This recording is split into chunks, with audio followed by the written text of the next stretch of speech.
ɗan Musa, fasihi haka zalika kuma ingantaccen mawaƙi na harshen Hausa wanda ake matuƙar rububin jin salon waƙoƙinsa.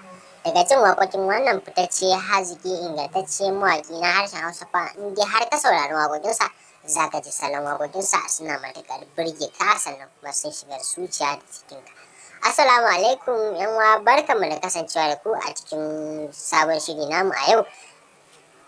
Kada ku manta idan har ka kasance farko ko kuma bako a cikin wannan shirin tamu to muna masu roƙonka da ka taimaka ka danna mana subscribe sannan ka danna mana alama nan ta karara domin ci gaba da saduwa da ayyukan mu akai-akai da zarar mun daura.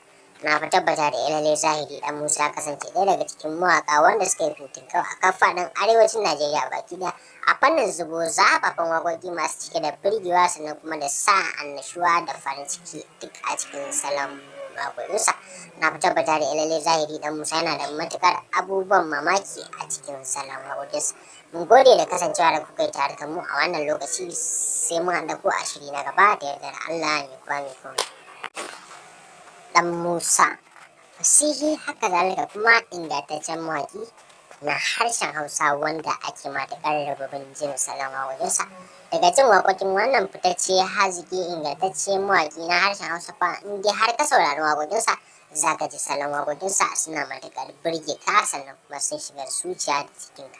Assalamu alaikum yan uwa, barkanmu da kasancewa da ku a cikin sabon shiri namu a yau. Kada ku manta idan har ka kasance farko ko kuma bako a cikin wannan shirin tamu to muna masu roƙonka da ka taimaka ka danna mana subscribe sannan ka danna mana alama nan ta karara domin ci gaba da saduwa da ayyukan mu akai-akai da zarar mun daura.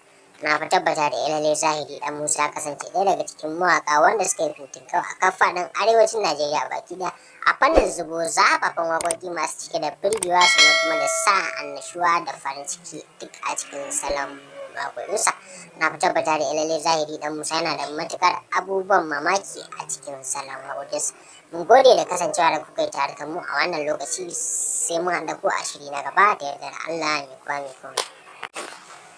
Ɗan Musa, fasihi haka zalika kuma ingantaccen mawaƙi na harshen Hausa wanda ake matuƙar rububin jin salon waƙoƙinsa. Daga jin waƙoƙin wannan fitacce haziki ingantacce mawaƙi na harshen Hausa fa in dai har ka saurari waƙoƙinsa za ka ji salon waƙoƙinsa suna matuƙar burge ka sannan kuma sun shiga zuciya da cikinka. Assalamu alaikum yan uwa, barkanmu da kasancewa da ku a cikin sabon shiri namu a yau.